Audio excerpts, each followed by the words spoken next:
अब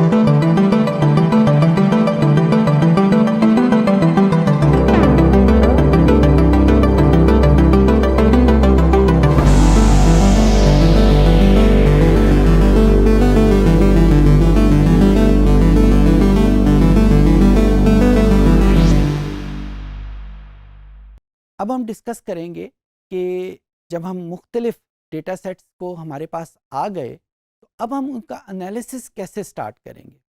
एनालिसिस करने के लिए जाहिर है हमें कंप्यूटर में मुख्तलिफ एप्लीकेशन चाहिए होती हैं। बिल्कुल उसी तरीके से जब हमारे पास मोबाइल है और मोबाइल में हमने कोई ख़ास एक्शन परफॉर्म करना है, कोई ख़ास फंक्शन परफॉर्म करना है, लाइक हमने किसी दोस्त से बात करनी है तो हमें फ़ोन वाली एप्लीकेशन जो है वो ऑन करनी पड़ेगी या व्हाट्सएप की एप्लीकेशन ऑन करनी पड़ेगी। अगर हमने कोई गेम खेलनी है तो हमें गेम वाली एप्लीकेशन ऑन करनी पड़ेगी। तो इसी तरीके से जब हम कंप्यूटर में हमारे पास डेटा मौजूद है और हम एनालिसिस करना चाहते हैं तो हमें कोई ना कोई एनालिसिस वाली एप्लीकेशन ऑन करनी पड़ेगी।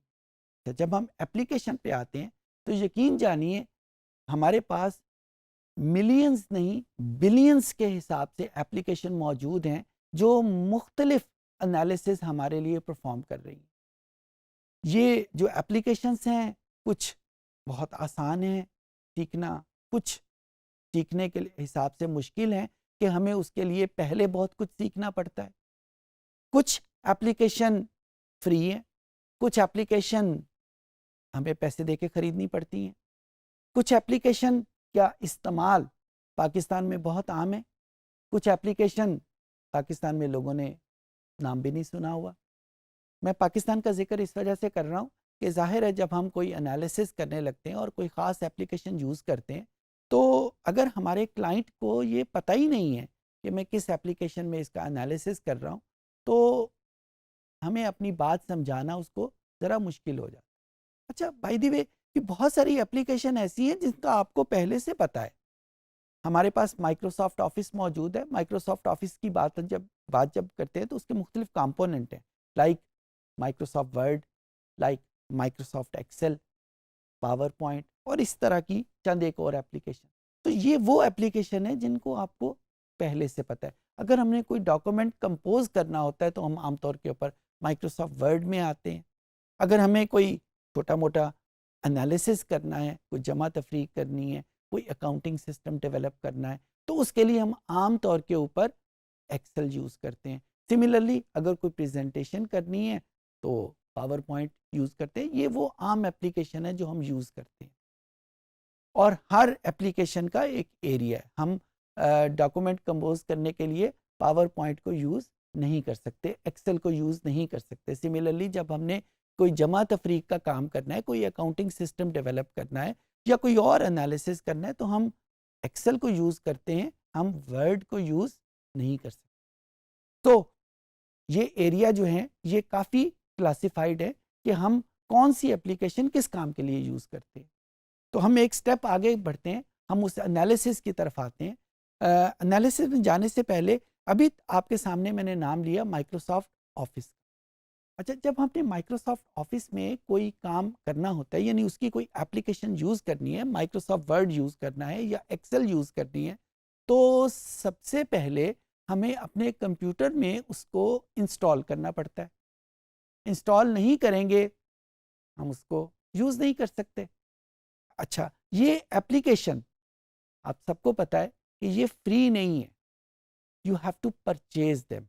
अच्छा जब परचेज की बात होती है तो इसका मतलब है कि या तो हमें अपने कंप्यूटर में डालने के लिए उनको परचेज करके कहीं से और फिर अपने कंप्यूटर में इंस्टॉल करना पड़ेगा या किसी ऐसी जगह पे जाना पड़ेगा जहाँ पे ये एप्लीकेशन पहले से इंस्टॉल्ड है।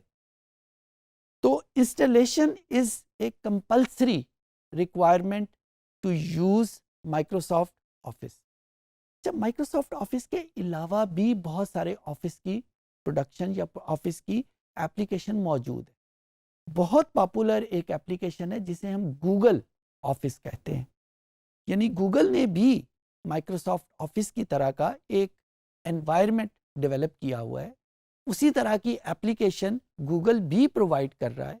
लेकिन मज़े की बात यह है कि ये एप्लीकेशन के लिए आपको पैसे नहीं देने पड़ते, ये पेड नहीं है। ये फ्री हैं एप्लीकेशन। यानी अगर आपने कोई डॉक्यूमेंट कंपोज करना है और आपको एक ऐसा एनवायरनमेंट चाहिए, एक ऐसी एप्लीकेशन चाहिए जिस पे आप वो उसको कंपोज कर सकें, तो उसके लिए आपको अपने कंप्यूटर में ना तो कुछ इंस्टॉल करना पड़ेगा और ना ही आपको कोई पैसे देने पड़ेंगे कि जहाँ से आप ये एप्लीकेशन खरीद के अपने कंप्यूटर में इंस्टॉल कर लें। सो गूगल ऑफिस की जो सबसे बड़ी मेरिट वो ये है कि आपको इसको इंस्टॉल नहीं करना पड़ता, और जब हमें इंस्टॉल नहीं करना पड़ता तो जाहिर है हमें इसको ख़रीदना भी नहीं पड़ता, किसी ऐसी जगह पे जाना भी नहीं पड़ता कि जहाँ पे हम इसको यूज़ कर सकें। अच्छा, कैसे इसको यूज़ करेंगे? इसके लिए सिर्फ 2 रिक्वायरमेंट है। गूगल ऑफिस को यूज़ करने के लिए सिर्फ 2 रिक्वायरमेंट है। पहली रिक्वायरमेंट, आपके पास इंटरनेट होना चाहिए। अगर इंटरनेट नहीं है तो आप गूगल ऑफिस यूज़ नहीं कर सकते। तो ये पहली रिक्वायरमेंट। दूसरी रिक्वायरमेंट, आपके पास गूगल का एक अकाउंट होना चाहिए। अच्छा, गूगल के अकाउंट का कैसे पता चलेगा? आम तौर के ऊपर जब हम अपना ईमेल एड्रेस बनाते हैं, और जो कि हम हर जगह यूज़ करने के लिए बना लेते हैं, उसके लिए एक एप्लीकेशन मौजूद है, जीमेल। ये जीमेल बेसिकली गूगल मेल का एब्रीविएशन है और वहीं से हमारे पास आती है। तो अगर आपके पास जीमेल का अकाउंट मौजूद है तो इसका दूसरा मतलब ये है कि आपके पास गूगल का अकाउंट मौजूद है। तो जो 2 रिक्वायरमेंट की मैं बात कर रहा हूँ वो यही हैं कि हमारे पास इंटरनेट होना चाहिए और दूसरे नंबर के ऊपर हमारे पास गूगल का account in the form of A Gmail address होना चाहिए। अगर ये 2 चीज़ें हैं तो हम गूगल का ऑफिस या गूगल के ऑफिस के कंपोनेंट जो कि मिलते जुलते हैं वर्ड से, एक्सेल से और पावर पॉइंट से, और इसके अलावा भी कुछ कंपोनेंट मौजूद हैं, उनको हम यूज़ कर सकते हैं फ्री ऑफ कॉस्ट।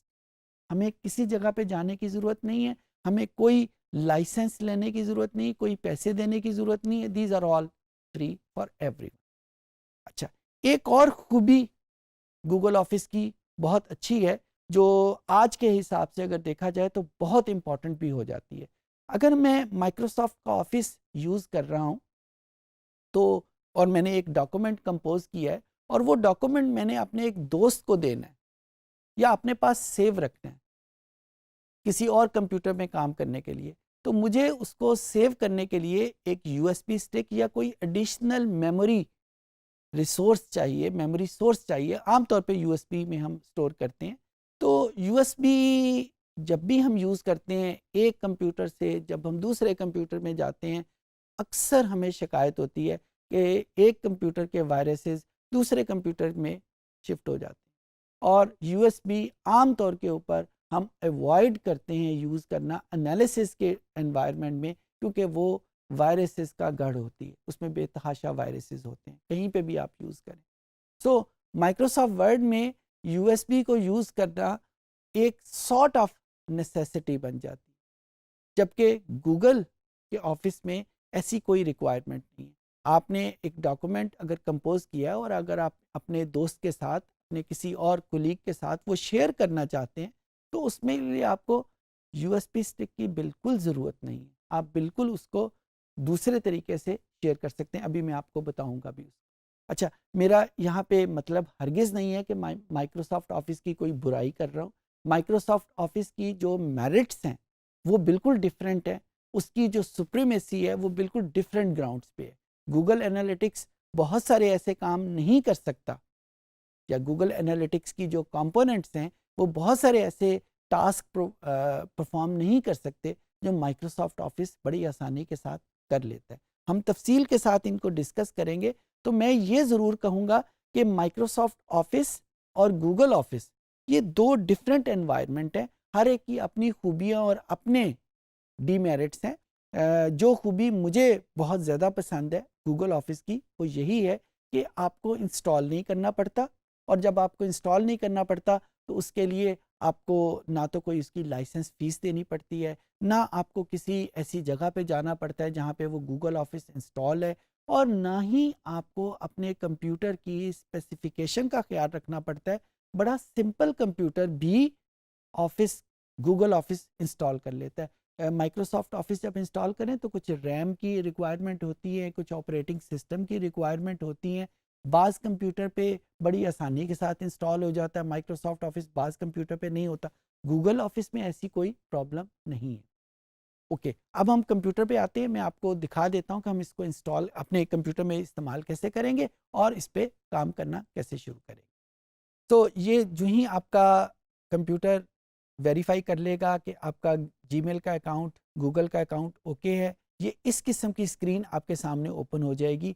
कुछ ये आपको उसके टेम्पलेट दे देगा डॉक्यूमेंट्स के। अगर आपने कोई रिज्यूमे डेवलप करना है, अगर आपने कोई लेटर कंपोज करना है, कोई प्रोजेक्ट प्रपोजल आपने कंपोज करनी है, और एक ब्लैंक डॉक्यूमेंट का आ जाएगा। और सिमिलरली जो अगर आपने फ़ाइल कुछ पहले बनाई हुई है तो उसकी एक लिस्ट आपके सामने नीचे आ जाएगी। क्योंकि मैं बहुत देर से गूगल डॉक्स यूज़ कर रहा हूँ तो ये एक बहुत लंबी सी लिस्ट यहाँ पे मौजूद है।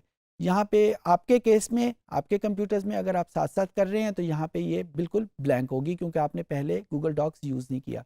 हम एक ब्लैंक डॉक्यूमेंट को ऑन करते हैं और जो ही इसको ऑन किया तो depending on the speed of the computer एक एनवायरनमेंट आपके सामने ओपन हो जाएगा। और ये तकरीबन वही एनवायरनमेंट है कि जो हमें माइक्रोसॉफ्ट ऑफिस या माइक्रोसॉफ्ट वर्ड प्रोवाइड करता है। उसी तरीके से यहाँ पे हम लिखना शुरू कर देंगे।